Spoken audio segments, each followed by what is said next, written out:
La domotique, ça permet quoi? Oui, c'est pour quoi faire la domotique? Oui, ça permet quoi? Mais c'est pour quoi faire? Ah bah, c'est ce qu'on va voir. Du coup, il peut être positionné n'importe où dans sa chambre, de sa tablette. S'il lui arrive quelque chose ou s'il il a une gêne quelque part, il peut demander assistance. Même d'ailleurs s'il est en dehors de sa chambre, s'il est à table et que voilà, en fait, il peut actionner la sonnette de sa chambre. Donc ça, c'est le côté aussi sécurisant. Une box domotique va nous permettre de personnaliser les alertes en fonction des besoins.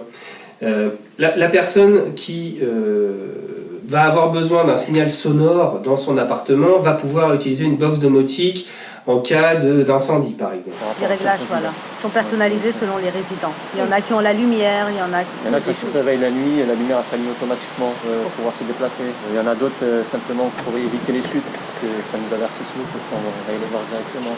Les vocalises pour ceux qui vocalisent la nuit. Des fois ça s'active pour rien.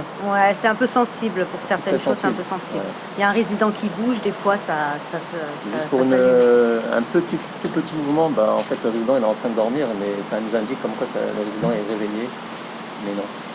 Et c'est pour ça que je disais que c'est juste le réglage qu'il faut adapter aux résidents. Mais c'est sensible cette technologie. Il faut que les réglages soient fins et adaptés à chaque personne. Ah oui! Pour pas que l'alarme sonne tout le temps, ou plus du tout. La box domotique va vraiment personnaliser en fonction des besoins des usagers, mais des aidants également. Donc s'adapter à l'évolution de leurs besoins. Puisqu'une personne, un aidant en vieillissant, peut également avoir ses besoins qui évoluent.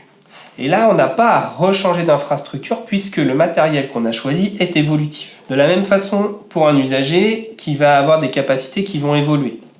Au départ, la personne va peut-être pouvoir utiliser un smartphone de façon ordinaire, classique, en tactile. Et puis, peut-être que petit à petit, la manipulation du téléphone va devenir difficile.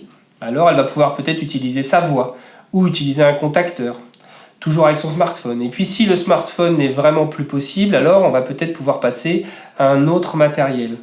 Et ainsi de suite, accompagner la personne en fonction de ses capacités, toujours avec la même infrastructure. On adapte, on évolue, on s'adapte, ça évolue. On est en train de travailler aussi sur une salle d'apaisement où la domotique va permettre de coupler des scénarios avec des sons, de la lumière douce, même des odeurs, projeter des choses sur le mur. Ça améliore le travail. Une meilleure qualité, oui. Meilleure qualité. Voilà. Ça permet d'intervenir au moment où les résidents ont besoin. Par exemple, il y a un résident qui sort de sa chambre, des fois on ne le voit pas spécialement et en fait la domotique elle nous alerte. Et là tout de suite on peut aller voir le résident et puis le recoucher pour éviter qu'il rentre dans les chambres, qu'il dérange le sommeil d'autres résidents. Sa façon de réagir lors d'un nouveau traitement médicamenteux par exemple, ça peut être un apport supplémentaire. Changement de médicament, est-ce qu'elle a toujours les mêmes habitudes de vie ou est-ce que ces habitudes de vie elles évoluent en fonction de ce changement de médicament? Ça, la box domotique est en capacité de nous fournir ces données-là, qui doivent ensuite impérativement être croisées avec les ressentis, les observations, les évaluations des professionnels, et bien les considérer comme un outil supplémentaire au diagnostic médical. On n'est pas du tout dans le palliatif à l'humain, si j'ai bien compris. Oui, je crois. C'est juste un outil pour mieux comprendre et travailler. Voilà, la domotique était aussi à la base pensée, en tout cas chez nous, pour amener un support à la relation. Le côté un peu autonome de la tablette, c'est qu'il peut prendre le temps d'écrire comme il veut sans qu'il y ait un soignant à côté et en fait interpeller le soignant qu'à la dernière minute pour lui faire entendre sa phrase. Un résident qui vient, au lieu de nous interpeller ou des fois on n'est pas à côté, le résident va ouvrir sa porte seul. C'est surtout pour eux. Mon objectif général en tant qu'ergothérapeute, c'est l'indépendance et l'autonomie de la personne en situation de handicap. Donc c'est vrai que les nouvelles technologies, du coup, elles répondent forcément à ce besoin, à cette question. Et l'objectif, c'était être plus autonome et faire des choix. Parce qu'il est difficile pour vous de vous exprimer. Ah oui, c'est un premier pas vers l'autonomie. Je pense à un changement de chaîne ou allumer, éteindre la télévision. Cet outil-là permet aux résidents de faire des choix. C'est un deuxième contacteur qui permet d'actionner la tablette.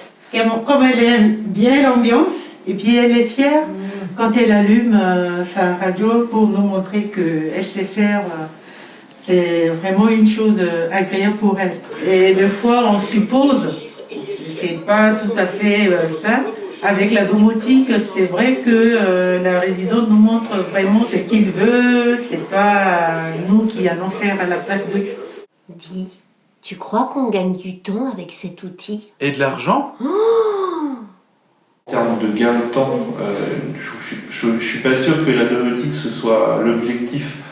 C'est vraiment pouvoir offrir à chaque personne des possibilités. Alors, on évoque la situation d'une résidente qui a des capacités plus importantes et donc on va avoir des outils qui peuvent se mettre en place plus importants, mais pour d'autres ça peut paraître anodin. Des fois c'est une toute petite chose, la domotique va paraître une petite chose, mais une petite chose pour des personnes dans la situation de polyhandicap, c'est quelque chose d'énorme. Tout à l'heure on évoquait les familles, et les familles ils sont très sensibles. Et cette équipe-là, justement, va pouvoir intervenir auprès de ce résident pour d'autres choses ou peut-être prendre plus de temps, justement, d'être dans l'échange que d'être dans l'action. C'est en fait redéfinir autrement l'action auprès du résident. On prend peut-être plus le temps d'échanger avec lui. Mais par exemple, la télévision occupe un peu moins l'espace au profit de musique que certains résidents peuvent choisir. Donc voilà, ça permet de mettre en place des activités peut-être un peu plus facilement aussi. Ah ouais, ça permet tout ça la domotique? Et encore, on n'en est qu'au début. On adapte, on évolue, on s'adapte, ça évolue.